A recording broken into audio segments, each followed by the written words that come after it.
اس طرح سے یہ بات ہمارے حق میں گئی، اس لیے کہ کوتوال نے اپنی بدنامی کے سبب تمام واقعات کو دبا دیا اور عام لوگوں تک یہ بات نہ پہنچ سکی۔ لڑکی نے اپنے باپ کو وہ سب کچھ بتا دیا جو آپ نے اس سے کہا تھا۔ کوتوال یہ سب کچھ سن کر اس حد تک پاگل ہو گیا کہ اس نے آپ کے جسم کو اپنے پیروں سے روندا۔ ظاہر ہے کہ وہ اس سے زیادہ کر بھی کیا سکتا تھا، اور غالباً اسی لیے اس نے آپ کے قاتلوں کی تلاش بھی ضروری نہیں سمجھی۔ اس نے اپنی رپورٹ میں صرف اتنا لکھا کہ جب وہ آپ کی حویلی میں پہنچا تو اسے وہاں صرف آپ کی سربرستہ لاش ملی۔ لڑکی کی وہاں موجودگی کو اس نے رپورٹ سے قطعی غائب کر دیا تھا۔ اس نے پوری حویلی چھان ماری کہ آپ کا کٹا ہوا سر کہیں مل جائے، مگر ظاہر ہے کیسے ملتا۔ نواب کے گنڈوں نے بھی نواب کو اس بات سے آگاہ نہیں کیا کہ انہوں نے آپ کا سر فضا میں بلند ہوتے دیکھا تھا۔ شاید اس کی وجہ یہ رہی ہو کہ گنڈے خود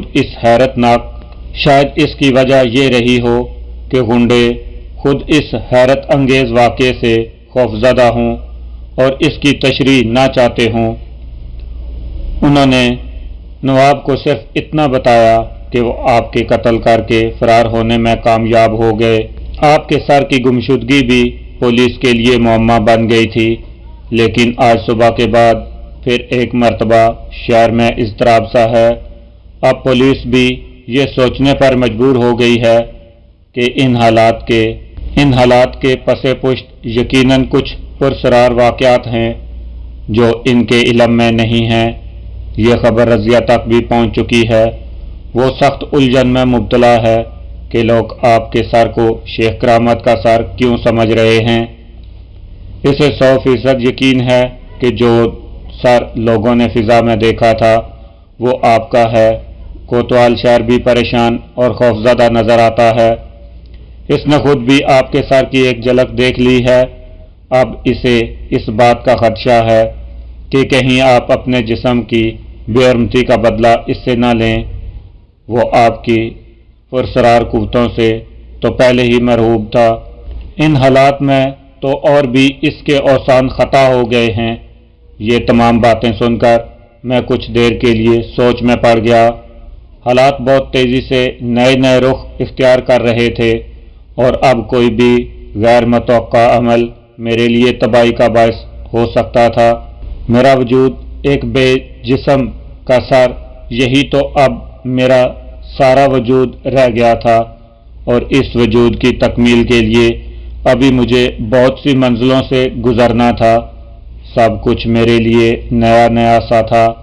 جن حالات سے میں دوچار تھا وہ کبھی کبھی مجھے یہ سوچنے پر مجبور کر دیتے تھے کہ یہ سب کچھ حقیقت نہیں، صرف ایک بھیانک خواب ہے، مگر جب میں اپنے کٹے ہوئے سر کو دیکھتا ہوں تو مجھے مجبوراً اس پرسرار حقیقتوں پر یقین کرنا پڑتا ہے۔ اب سب سے بڑی فکر مجھے اس بات کی تھی کہ میں شہر کس طرح جاؤں۔ لوگ مجھے دیکھ چکے ہیں، ادھر رضیہ سے ملتے رہنا بھی اتنا ہی ضروری تھا۔ اس پر میرے مستقبل کا دار و مدار تھا۔ اگر رضیہ گڑبڑا گئی، اس کا خیال بدل گیا، اس نے اختر کو قتل نہ کیا تو کیا ہوگا؟ مجھے جسم کیسے ملے گا؟ میں کب تک ادھورا رہوں گا؟ ان تمام وسوسوں اور خیالوں نے مجھے جکڑ لیا۔ میں بہت دیر تک اپنے خیالوں میں کھویا رہا۔ آخرکار میں نے ایک فیصلہ کر لیا۔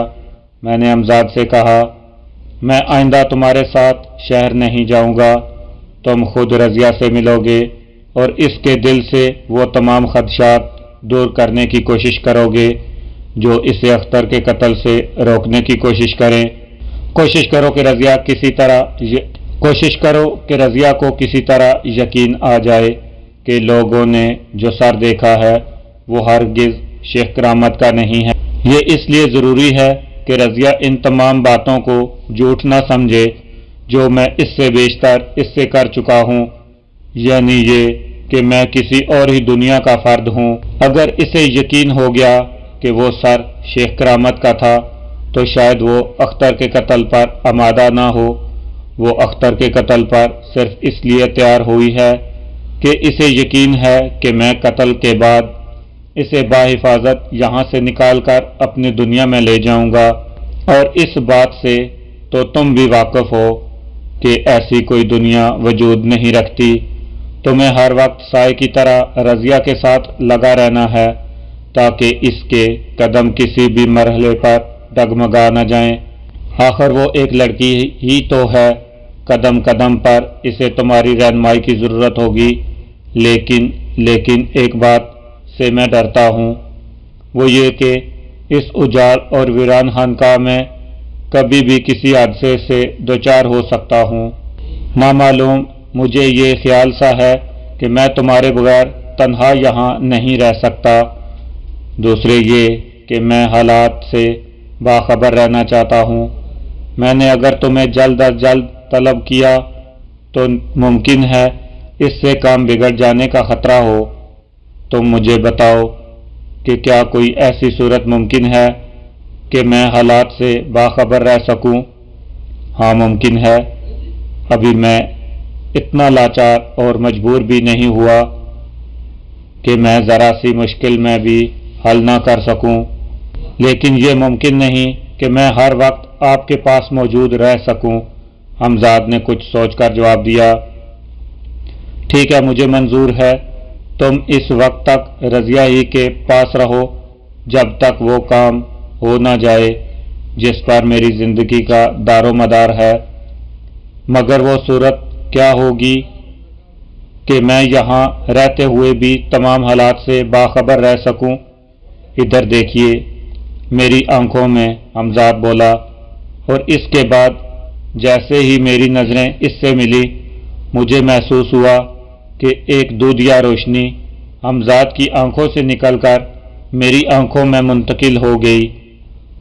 مجھے ایسا لگا کہ برف کی دو ٹھنڈی سلاخیں میری آنکھوں میں اتر گئی ہیں۔ کچھ دیر کے بعد میری بینائی قطعی جاتی رہی۔ میں نے گھبرا کر جلدی آنکھیں جھپکائیں۔ کچھ ہی دیر میں میری حالت اور مجھے حمزاد کا مسکراتا ہوا چہرہ نظر آنے لگا۔ یہ کیا تھا؟ یہ دودھیا روشنی کیسی تھی؟ میں نے حمزاد سے پوچھا۔ یہی وہ پرسرار قوت ہے جس سے آپ یہاں رہ کر بھی ہزاروں میل دور کے واقعات دیکھ سکتے ہیں، اور میں بھی وہاں رہ کر آپ سے بات کر سکوں گا۔ میری خوشی کی انتہا نہ رہی۔ مجھے خیال بھی نہ تھا کہ ان حالات میں مجھے اتنی بڑی اور پرسرار قوت حاصل ہو سکتی ہے۔ مگر یہ سب کچھ ہوگا کیسے؟ میں نے حمزاد سے سوال کیا۔ اس نے بتایا کہ اس کے لیے مجھے صرف اس جگہ کا یا اس وجود کا تصور کرنا ہوگا جسے میں دیکھنا چاہتا ہوں۔ یہ سن کر میرے ذہن سے ایک بہت بڑا بوجھ ہلکا ہو گیا۔ کچھ دیر بعد ہی حمزاد مجھ سے رخصت ہو کر رضیہ کے پاس چلا گیا۔ اس کے جاتے ہی مجھے اس پرسرار قوت کے آزمانے کا خیال آیا۔ میں نے حمزاد کا تصور کیا۔ مجھے اپنی آنکھوں کے سامنے بداواں نظر آیا جس کی عمارتوں کے درمیان حمزاد کا سر فضا میں تیرتا ہوا آگے بڑھ رہا تھا۔ حمزاد جسے دیکھنے کی صلاحیت صرف مجھے حاصل تھی، حمزاد فضا میں بہتے بہتے اچانک رک گیا۔ اب اس کا چہرہ میرے روبرو تھا۔ حکم، کوئی خاص بات نہیں، تم اپنا سفر جاری رکھو، میں صرف تمہاری دی ہوئی قوت آزما رہا تھا۔ ممکن ہے آئندہ بھی میں کسی وقت تمہیں اور رضیہ کو دیکھنا پسند کروں، اس لیے تم مجھ سے اسی وقت مخاطب ہونا جب میں چاہوں۔ ہاں، مجھے ایک بات یاد آ گئی، جیسا کہ تم نے مجھے بتایا تھا کہ رضیہ صرف تمہاری آواز سن سکے گی، لہذا تم اس پر کسی طرح یہ ظاہر نہ ہونے دینا کہ رضیہ سے میں نہیں بلکہ تم مخاطب ہو۔ دوسری اہم بات یہ کہ رضیہ تمہارے اور میرے درمیان ہونے والی گفتگو نہ سن سکے، لیکن اگر کسی وقت رضیہ کی موجودگی میں مجھے یہ ضرورت پیش آئی کہ تمہیں مخاطب کروں تو مجھے کس طرح جواب دو گے؟ آپ قطعی مطمئن رہیں، رضیہ صرف وہی سن سکے گی جو میں اسے سنانا چاہوں گا۔ میرے اور آپ کے درمیان ہونے والی گفتگو وہ نہ سن پائے گی۔ دوسری بات یہ کہ میں نے اب تک رضیہ کے ساتھ بہت محتاط رویہ رکھا ہے اور اسے یہ شبہ نہیں ہونے دیا کہ میں اور آپ دو الگ الگ وجود ہیں۔ اب تم اپنا سفر شروع کر سکتے ہو، میں نے امزاد سے کہا۔ اسی لمحے وہ تیزی سے فضا میں تیرتا ہوا ایک طرف نکل گیا۔ اب میں پوری طرح مطمئن تھا۔ امزاد کی دی ہوئی حیرت انگیز قوت بھی آزما چکا تھا۔ اس کے بعد جو واقعات پیش آئے وہ میں کبھی نہ جان سکا۔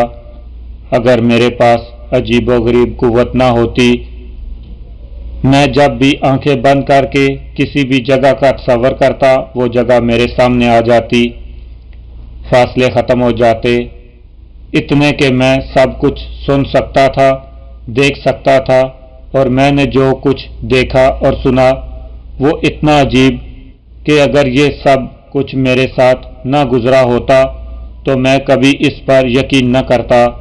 رضیہ اپنے گھر کے باورچی خانے میں۔ تم میری بات سن رہی ہو نا رضیہ؟ امزاد نے کہا۔ رضیہ کا چہرہ ایک لمحے کے لیے متغیر ہوا، پھر وہ بہت آہستہ آواز میں بولی، اب تم دن میں بھی آنے لگے؟ کیا تمہیں میرا اس وقت آنا اچھا نہیں لگا؟ امزاد نے کہا۔ نہیں رضیہ جلدی سے سنبھل کر بولی، تم رات کو آتے تھے نا؟ اس لمحے باورچی خانے کے باہر کسی کے قدموں کی چاپ سنائی دی۔ ارے یہ تو کس سے باتیں کر رہی ہے؟ گھنٹہ بھر ہو گیا ہے، ابھی تجھ سے ذرا سے برتن نہیں دھلے؟ یہ رضیہ کی ماں زرینہ تھی۔ دھو تو رہی ہوں امی، آخر برتن بھی ڈھیر سارے ہیں، رضیہ نے فوراً جواب دیا۔ میں نے اندازہ لگایا کہ زرینہ اپنی بیٹی سے سخت بیزار ہے۔ مجھے اس کی آواز پھر سنائی دی، جلدی سے برتن دھو لے، وہ حرامی کا پلہ رو رو کر سارے گھر کو سر پر اٹھائے ہوئے ہے، مجھ سے نہیں بہلتا۔ زرینہ کا اشارہ رضیہ کے بیٹے یا میرے بیٹے کی طرف تھا۔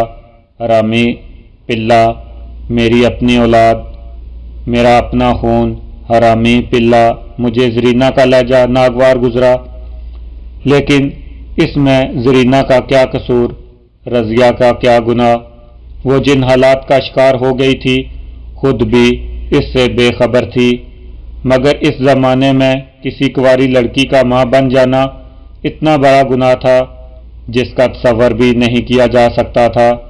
رضیہ بھی ایک معزز گھرانے کی فرد تھی، یہی کیا کام تھا کہ اس کے ماں باپ نے اس کا گلا نہیں گھونٹا تھا، اسے گھر سے نہیں نکالا تھا۔ شاید اس کی وجہ یہی رہی ہو کہ بداواں میں اس وقت صرف یہی گھر ایسا نہیں تھا جس میں کوئی کنواری لڑکی ماں بن گئی ہو، اس کے علاوہ بھی کئی گھرانے تھے، کئی معزز خاندان تھے جن کی بیٹیاں میری ہوس کا نشانہ بن چکی تھی۔ لوگوں کو یقین تھا کہ ان پراسرار اور عجیب حالات میں ان کی بیٹیوں کا کوئی قصور نہیں ہے، مگر یہ سب کچھ جانتے اور سمجھتے ہوئے بھی اپنی تہذیب کے ان رشتوں کو کس طرح جھٹلا دیتے جو ان کے خون میں شامل تھے۔ حالات کچھ بھی رہے ہوں، لیکن اس سے بڑا گناہ اس کی نظر میں اور کوئی نہیں تھا کہ کوئی کنواری لڑکی ماں بن جائے۔ اس لیے ان لڑکیوں کے والدین نہ چاہتے ہوئے بھی اپنی لڑکیوں کے ساتھ سخت رویہ رکھنے پر مجبور تھے۔ انہی میں سے ایک رضیہ تھی جس کی آنکھوں میں اس وقت آنسو تھے، شاید اسے بھی اپنی ماں کا لہجہ ناگوار گزرا تھا۔ زرینہ واپس جا چکی تھی۔ باورچی خانے میں اس وقت حمزاد اور رضیہ تنہا تھے۔ میرا ذہن اس وقت اس معصوم وجود میں الجھا ہوا تھا جس کے باپ کا نام کوئی نہیں جانتا تھا، رضیہ بھی نہیں، اور یہ بات کتنی عجیب تھی کہ ایک ماں بھی اپنے بیٹے کے باپ سے ناواقف تھی۔ میں نے تو رضیہ کو کچھ اور ہی بتایا تھا، ایک ایسی من گڑت کہانی جس پر آج کی لڑکیاں شاید یقین نہ کرتیں، مگر وہ دور اور تھا، اب سے 130 سال پہلے کا دور۔ اس وقت لڑکیاں بہت بولی ہوتی تھیں۔ رضیہ کی حالت پر رحم آنے کے علاوہ میں اس وقت ایک عجیب احساس جاگا، ایک ایسا احساس جس نے اس سے پہلے کبھی میرے ذہن کو نہیں چھوا تھا۔ وہ بچہ میرا ہے، میرا اپنا خون۔ وہ اس وقت رضیہ کے بستر پر پڑا رو رہا تھا اور زرینہ پاس پڑی ہوئی چوکی پر بیٹھی چھالیاں کترنے میں مصروف تھی۔ کاش میں اپنے بچے کو ضرور ایک بار گود میں اٹھا کر پیار کر سکتا، اسے سینے سے لگا سکتا۔ میرے خیالوں کی رو بیٹھ گئی اور وہ سارا منظر میری آنکھوں سے اوجھل ہو گیا۔